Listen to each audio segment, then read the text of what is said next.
Hello all, welcome to my channel. Today here what we have in front of you, it's quite large power supply board from a big Sony LED TV 75-inch. Symptoms are TV does not work at all, does not give any sign of life and so on. But when customer was explaining to me what's the problem, I told him because I know how Sony built their TVs. I told him to bring me Mainboard as well. Here it is, here's big CPU of Mainboard, all ports here. These are, when broken, very hard to replace. But maybe you know that. So everything looks okay, no traces of burn or anything else. So how to start with it? First of all, take it as warning. If you are not experienced in doing things like this, please do not attempt to do anything with such board. Even if you have only board in front of yourself, it is huge chance that these main capacitors, which are rated 570 volts, have around almost 400 volts in them.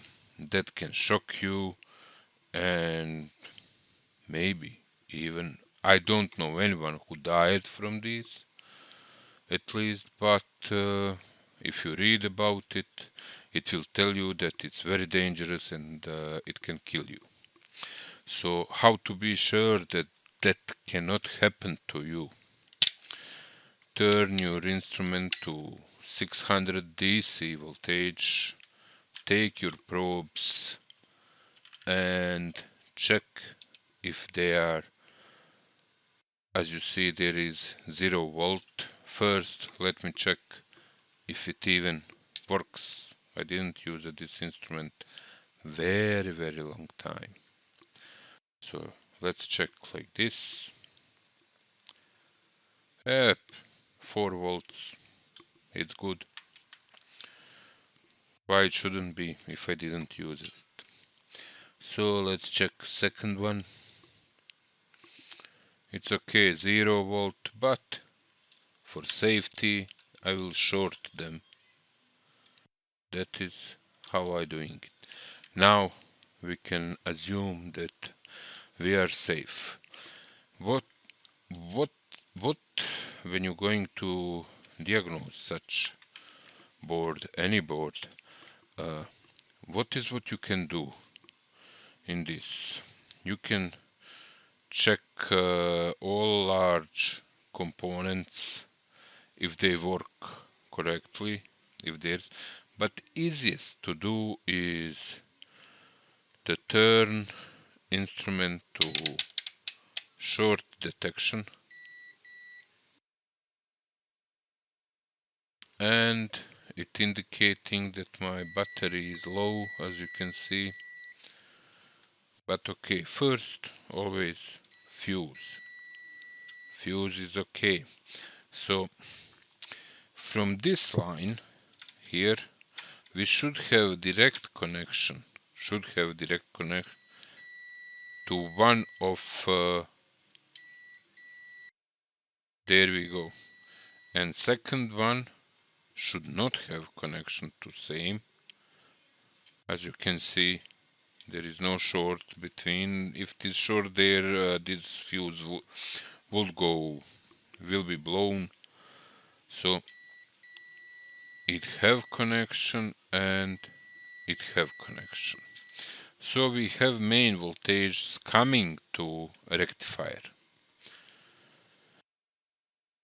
There is no problem inside. After all, we can switch to diode mode, and check. On these rectifiers, middle pins are usually always AC side and plus minus. So let's check. Yep, we have reading. Let's switch to different side. This is from electrolytic capacitors. Okay, so let's check these diodes. In rectifier it's all okay. Let's check these diodes. Okay, checking for leaking, no. Checking diode, and checking diode, nothing, checking diode. So rectifiers are okay. Quick check for capacitance.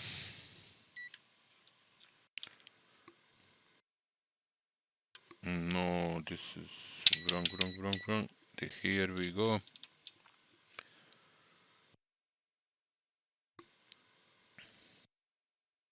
Come on, read. 260 microfarad. These are 150. So must be they are in parallel. We will check that. Minus to minus. Yep. They are in parallel. So from all what we know, we have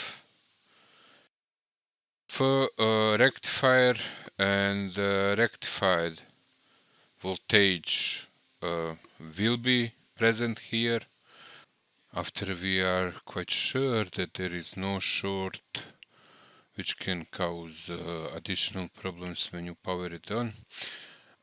We should power on board, but without fully powering it on, just to check if we got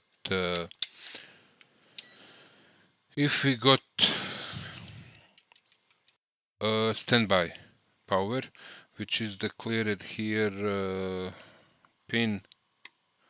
As I remember, it should be pin 5. Yep, pin 5 is standby 3.3 volts. If we count, this is pin 1 down, bottom row, pin 2, pin 5. So I will add this to pin 5, and later we will need pin 9. I will explain why. So pin 5, pin 7, pin 9 going to here.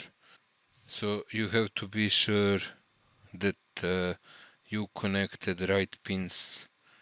So 1, 3, 5, then 7, then 9. Okay. There. Ground I will attach here, as that is ground also. Let me check if it is grounded.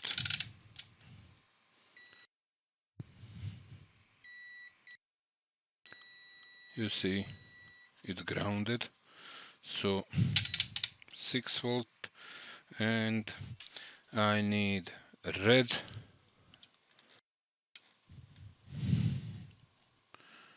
So red. Here you see how I connect everything. So you can read instantly after powering it on. So let's power it on. No big boom, and 3.5 volts, which okay without other components connected. It's okay to have 3.5 volts. So I will switch it off.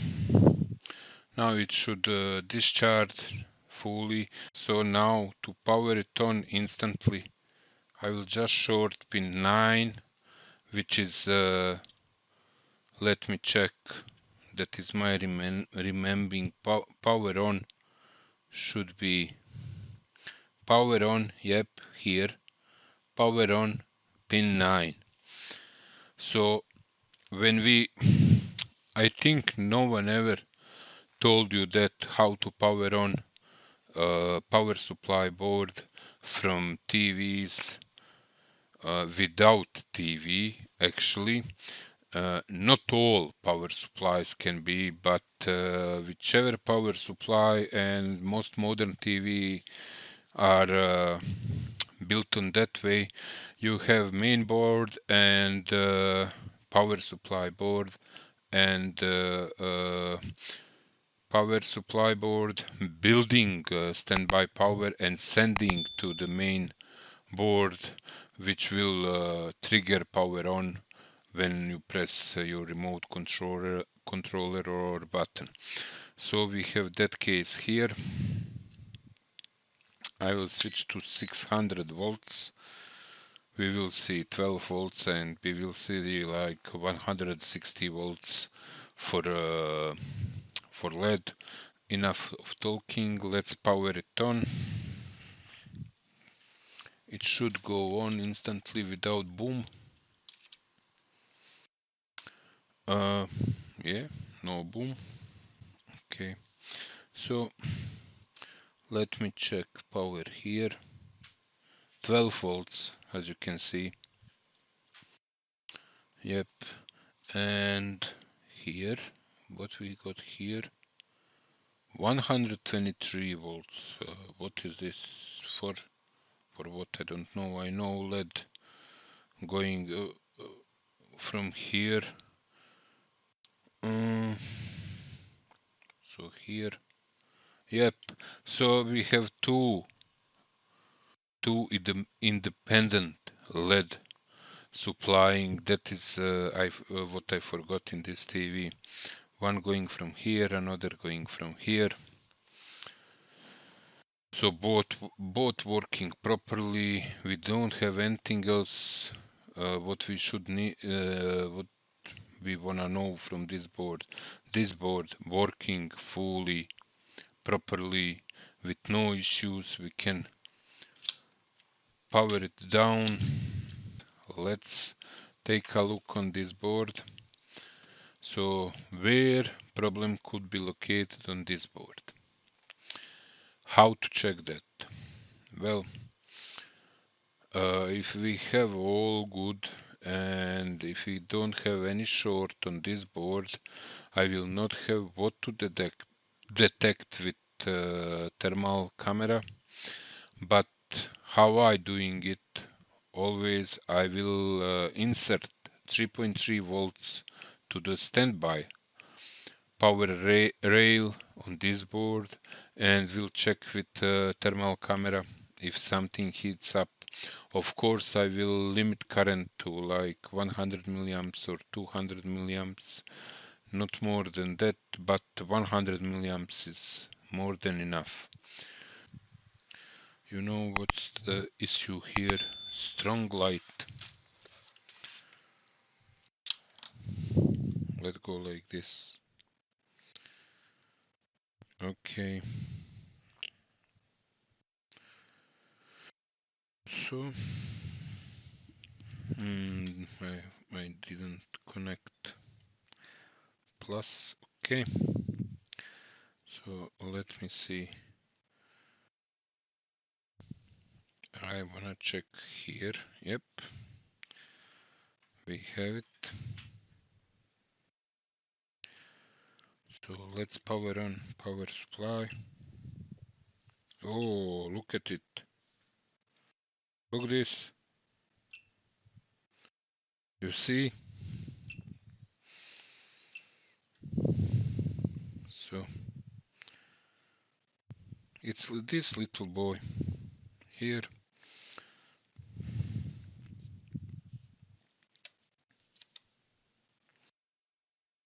Okay, high resolution now. Let me see what is exact element here.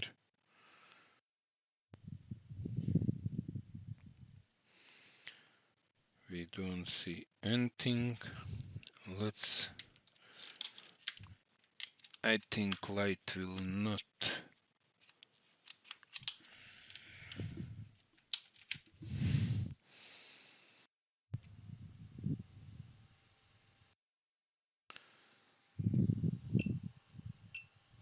Wow.